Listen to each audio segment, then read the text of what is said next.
Adam, in this video, you're going to explain the 5 acts of worship that we must perform in Islam. But first, let me recap what you've taught me in previous lessons.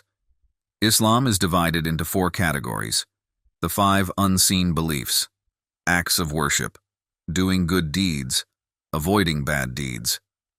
In the previous lesson, episode 2 of What is Islam, you explained the first category, the 5 unseen beliefs. Can we now go over the acts of worship in Islam? Of course, Omar.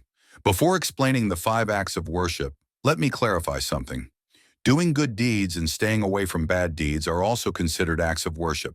However, for simplicity, we categorize acts of worship done solely for Allah, without involving others, separately. For example, giving charity is a significant act of worship, but since it involves others, it's categorized under doing good deeds. I see. So, the acts of worship you'll explain today are solely between the individual and Allah.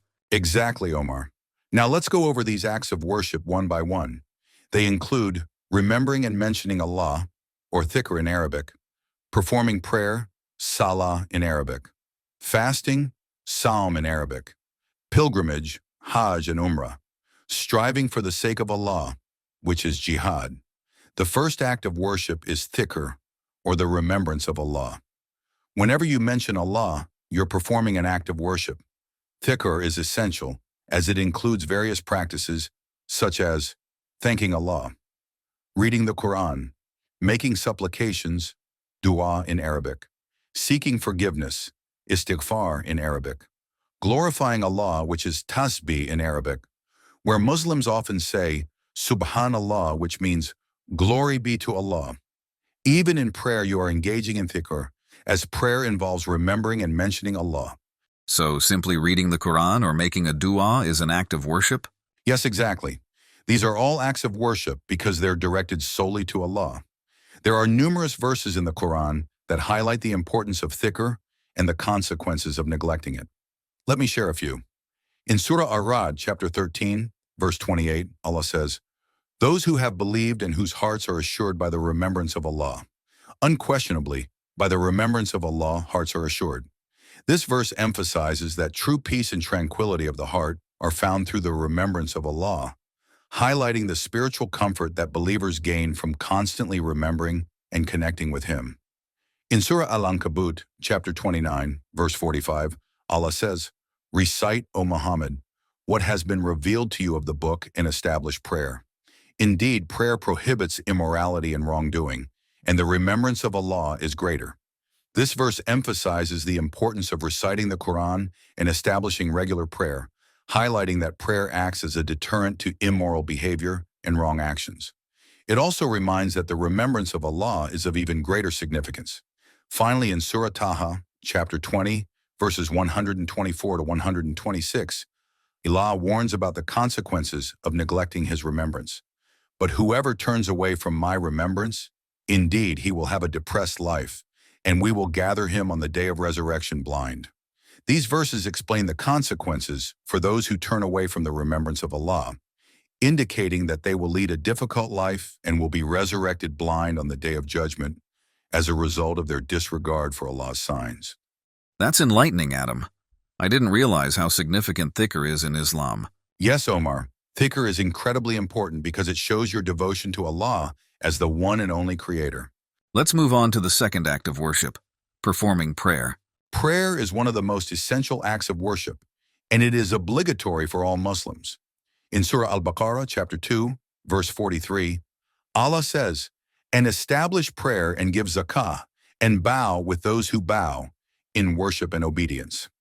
This verse emphasizes the importance of performing prayer, giving zakah, charity, and joining others in acts of worship, highlighting key aspects of a Muslim's obligations in Islam.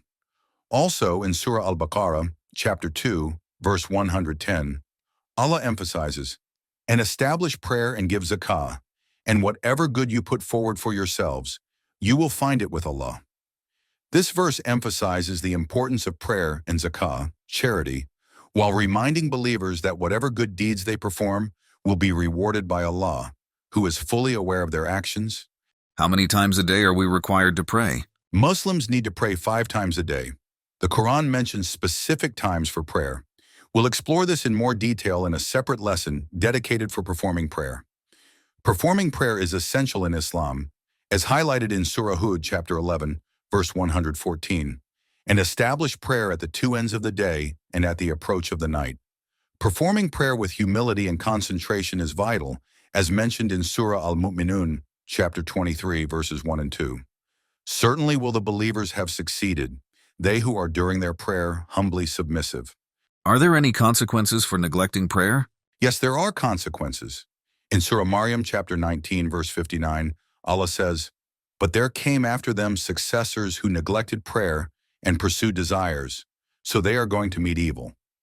This verse speaks about the generations that followed the righteous, who neglected their prayers and pursued their desires, leading to consequences of facing evil or misfortune. It serves as a warning against abandoning prayer and giving in to worldly desires. Similarly, in Surah Al-Ma'un, chapter 107, verses 4 to 5, Allah warns, "So woe to those who pray, but who are heedless of their prayer." These verses warn against those who perform prayer, but are neglectful or careless about it, indicating that the quality of one's prayer and sincerity is crucial in the eyes of Allah. Thank you, Adam. Let's discuss fasting next. Fasting or Sawm in Islam is mainly practiced during the month of Ramadan. It requires refraining from eating, drinking, and marital relations from dawn until sunset as an act of devotion and submission to Allah. In Surah Al-Baqarah, chapter 2, verse 183, Allah says, "O you who have believed, fasting is prescribed for you as it was prescribed for those before you, that you may become righteous." Fasting is mandatory for all adult Muslims who are physically and mentally capable. However, if someone is unable to fast due to illness or travel, they are allowed to make up the missed days by fasting on other days when they are able. If a person cannot fast for other reasons, such as being unable to endure it, they must provide for the needy, as indicated in Surah Al-Baqarah, chapter 2, verse 184. Fasting for a limited number of days. So whoever among you is ill or on a journey, then an equal number of days are to be made up. And upon those who are able to fast, but with hardship, a ransom as substitute of feeding a poor person each day. And whoever volunteers excess, it is better for him. But fasting is best for you if you only knew. That's straightforward, Adam. Let's move on to Hajj and Umrah. Hajj is a pilgrimage to the Kaaba in Mecca, obligatory for those who are financially and physically capable. In Surah Al-Imran, chapter 3, verse 97, Allah says, "And due to Allah from the people is a pilgrimage to the house, for whoever is able to find thereto a way." Umrah is a similar pilgrimage but is not obligatory. In Surah Al-Baqarah, chapter 2, verse 158, Allah mentions, "So whoever makes Hajj to the house or performs Umrah, there is no blame upon him for walking between them." So what's the difference between Hajj and Umrah? The main difference is that Hajj is obligatory once in a lifetime for those who are able, whereas Umrah is voluntary. The rituals are also slightly different, but both involve visiting the Kaaba. What about the final act of worship dedicated to Allah alone? Striving for the sake of Allah, or what is called Jihad. The term Jihad is often misunderstood, both by non-Muslims and some Muslims as well. In Islam, Jihad means to strive, struggle, or exert effort. It doesn't inherently mean violence or forcing anyone to accept Islam. It encompasses personal development, striving for righteousness and justice.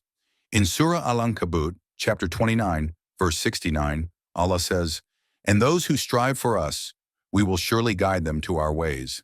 And indeed, Allah is with the doers of good." This verse highlights the true meaning of jihad, which is striving for Allah's cause, including personal growth and maintaining justice. So jihad doesn't refer to fighting at all? It can, but only in cases of self-defense. Jihad is limited to situations where Muslims are attacked or oppressed. Islam strictly forbids using force for aggression, violence, or compelling anyone into the faith.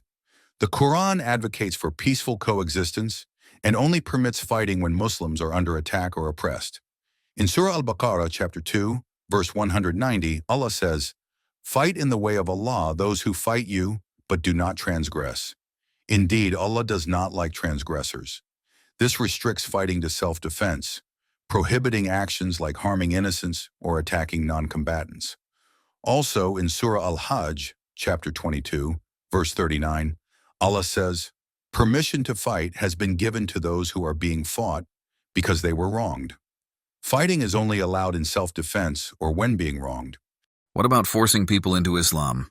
Is that part of jihad? That's a common misconception. Jihad does not involve spreading Islam through force or compulsion. The Quran explicitly forbids compulsion in religion. In Surah Al-Baqarah, chapter 2, verse 256, Allah says, "There shall be no compulsion in acceptance of the religion. The right course has become clear from the wrong." In Surah Al-Mumtahana, chapter 60, verses 8 and 9, Allah says, "Allah does not forbid you from those who do not fight you because of religion and do not expel you from your homes, from being righteous toward them and acting justly. Indeed, Allah loves those who act justly." In summary, jihad is about striving to improve oneself, being patient in the face of challenges, upholding justice, and defending oneself and the community when necessary.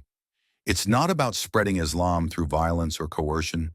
The Quran emphasizes peace, patience, tolerance, and forbids aggression. Thank you for clarifying, Adam. Muslims are often portrayed as aggressors, but Islam commands us not to fight unless we're attacked. What you've explained surprised me. Struggling to improve oneself and upholding justice are not only virtuous, but they're also considered acts of worship. Exactly, Omar. And as I've mentioned before, in the next video, you'll learn that doing good deeds and avoiding bad actions are also acts of worship. Islam truly is a beautiful religion. I'm proud to be a Muslim. Thank you for watching. We hope you enjoyed discovering the real Islam and found the information helpful. Don't forget to subscribe to our channel so you can continue learning more about Islam directly from the Quran.